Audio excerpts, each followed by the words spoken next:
오늘 말씀은 느헤미야 2장 11절부터 20절까지입니다. 내가 예루살렘에 이르러 머무른 지 사흘 만에 내 하나님께서 예루살렘을 위해 무엇을 할 것인지 내 마음에 주신 것을 내가 아무에게도 말하지 아니하고 밤에 일어나 몇몇 사람과 함께 나갈새 내가 탄 짐승 외에는 다른 짐승이 없더라. 그 밤에 골짜기 문으로 나가서 용정으로 본문에 이르는 동안에 보니 예루살렘 성벽이 다 무너졌고 성문은 불탔더라. 앞으로 나아가 샘문과 왕의 못에 이르러서는 탄 짐승이 지나갈 곳이 없는지라. 그 밤에 시내를 따라 올라가서 성벽을 살펴본 후에 돌아서 골짜기 문으로 들어와 돌아왔으나 방백들은 내가 어디 갔었으며 무엇을 하였는지 알지 못하였고 나도 그 일을 유다 사람들에게나 제사장들에게나 귀족들에게나 방백들에게나 그 외에 일하는 자들에게 알리지 아니하다가 후에 그들에게 이르기를 우리가 당한 곤경은 너희도 보고 있는 바라. 예루살렘이 황폐하고 성문이 불탔으니 자 예루살렘 성을 건축하여 다시 수치를 당하지 말자 하고 또 그들에게 하나님의 선한 손이 나를 도우신 일과 왕이 내게 이른 말씀을 전하였더니 그들의 말이 일어나 건축하자 하고 모두 힘을 내어 이 선한 일을 하려 하매 호론 사람 산발락과 종이었던 암몬 사람 도비야와 아라비아 사람 게셈이 이 말을 듣고 우리를 업신여기고 우리를 비웃어 이르되 너희가 하는 일이 무엇이냐 너희가 왕을 배반하고자 하느냐 하기로 내가 그들에게 대답하여 이르되 하늘의 하나님이 우리를 형통하게 하시리니 그의 종들인 우리가 일어나 건축하려니와 오직 너희에게는 예루살렘에서 아무 기업도 없고 권리도 없고 기억되는 바도 없다 하였느니라. 아멘.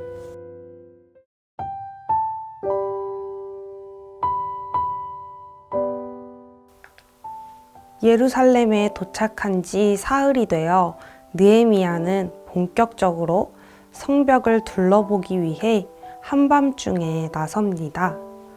13절 말씀을 보니 역시 성벽은 다 무너졌고 성문이 불타버렸습니다. 좀 더 나아가 보니 이제는 느헤미야가 탄 짐승조차 지나갈 곳이 없는 폐허를 마주합니다. 멀리서 전해 듣기만 하던 느헤미야가 실제로 불에 타고 무너진 성벽을 마주했을 때 그 감정이 어땠을까요? 말로 표현할 수 없을 정도로 참담하고 마음도 성벽처럼 무너져 내렸을지 모르겠습니다. 그러나 느헤미야는 마음을 추스른 후 자신이 예루살렘에 온 이유를 다시 기억하며 백성들을 독려합니다. 17절 말씀입니다. 후에 그들에게 이르기를 우리가 당한 공경은 너희도 보고 있는 바라. 예루살렘이 황폐하고 성문이 불탔으니 자 예루살렘 성을 건축하여 다시 수치를 당하지 말자 하고 느헤미야는 다시 금식에 들어가는 것이 아니라 백성들을 설득합니다. 왜냐하면 그에게 하나님의 선하신 손길이 함께했기 때문입니다. 하나님께서 아닥사스다 왕을 통해 역사하셨기에 느헤미야는 힘을 내서 백성들을 설득할 수 있었습니다. 하나님께서 일하시기에 느헤미야도 가만히 있을 수 없던 것이죠. 2장 18절입니다. 또 그들에게 하나님의 선한 손이 나를 도우신 일과 왕이 내게 이른 말씀을 전하였더니 그들의 말이 일어나 건축하자 하고 모두 힘을 내어 이 선한 일을 하려 하매 성벽을 건축하고자 하는 일을 말씀은 선한 일이라고 합니다. 이 사업이 선한 일인 이유는 성벽이 외적의 침입을 막고 그저 번듯한 모양새를 갖추는 것 그 이상의 의미를 지녔기 때문입니다. 그것은 바로 언약에 참여하는 일이라는 의미입니다. 여기서 언약은 누구와의 언약일까요? 네, 아브라함입니다. 느헤미야 9장 23절입니다. 주께서 그들의 자손을 별같이 많게 하시고 전에 그들의 열조에게 들어가서 차지하라고 말씀하신 땅으로 인도하여 이르게 하셨으므로 하나님께서는 아브라함에게 약속하신 그 땅에 아브라함의 자손들이 돌아오게 하고 계십니다. 하나님은 한 번 말씀하신 것을 번복하지 않으시고 모두 지키심에도 불구하고 아브라함의 자손인 다윗에게 한 번 더 약속하셨습니다. 사무엘하 7장 10절입니다. 내가 또 내 백성 이스라엘을 위하여 한 곳을 정하여 그를 심고 그를 거주하게 하고 다시 옮기지 못하게 하며 악한 종류로 전과 같이 그들을 해하지 못하게 하여. 하나님께서는 이렇게 확실하게 아브라함과의 언약을 잊지 않고 지켜가고 계셨습니다.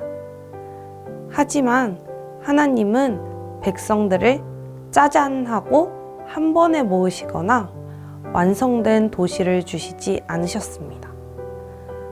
그들이 정말 머물러야 할 곳은 이스라엘이라는 땅으로 상징되는 하나님 품 안, 하나님의 통치였습니다. 그렇기에 하나님은 이스라엘이 하나님의 통치를 실현하는 도시가 되게 하도록, 다시 말해 율법을 지키는 도시가 되게 하도록 기초부터 다시 시작하고 계신 것입니다. 이것을 위해서 느헤미야보다 앞서서 에스라가 성전을 재건했습니다.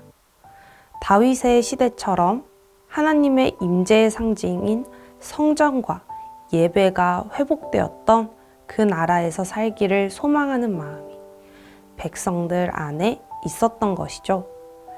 그리고 이제는 성전의 예배뿐만 아니라 삶의 터전에서 예배하는 백성들이 되게 하기 위해 성벽을 재건하도록 하십니다. 이렇게 험난한 과정을 통해서 이스라엘 백성들은 더욱 하나님 안에 있기를 소망하게 되고 언약의 성취를 더욱 고대하고 기뻐하게 되는 것이죠. 하나님과 한 마음이 되어가는 것입니다. 다시 17절 말씀을 읽겠습니다. 자, 예루살렘 성을 건축하여 다시 수치를 당하지 말자 하고. 예배를 드릴 수 없고 아브라함에게 약속하신 땅도 빼앗긴 모습을 느헤미야는 수치라고 표현했습니다. 다른 말로 하자면 하나님의 백성이라는 정체성이 완전히 무너져 버린 모습이 느헤미야에게는 수치였습니다. 이제 말씀을 우리 삶으로 가까이 가져와 봅시다. 우리는 과연 나라도 있고 집도 있는 안전이 보장된 삶에서 하나님의 말씀을 실천하며 살아가는 모습이 보이고 있습니까? 우리는 모두 말씀을 실천할 삶의 터전을 가지고 있습니다.